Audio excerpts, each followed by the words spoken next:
कैसे हैं? Hope so आप खैरियत से होंगे। आज के दिन लाइव सेशन भी किया था अपने यूट्यूब चैनल के ऊपर। फर्स्ट जो एक लेवल दिया गया था, फर्स्ट लेवल के ऊपर टेक प्रॉफिट का जो लेवल था 1879 पे। सेकंड जो टीपी आपको बताई थी 1867। अगर मार्केट यहीं से बैक करती है तो जितनी भी आपकी सेल्स हैं आप उनको ब्रेक इवन के ऊपर एग्जिट कर दें। मैक्सिमम स्टॉप लॉस जो बताया था 1900 का लेवल था।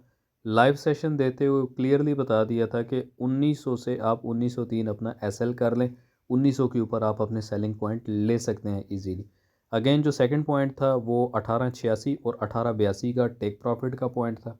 तो सीपीआई की अगर न्यूज़ की बात करें तो 6.5% यानी डॉलर छपेगा, महंगाई बढ़ेगी। और डेफिनेटली अगर महंगाई बढ़ेगी तो गोल्ड आने वाले टाइम में अप ट्रेंड रहेगा।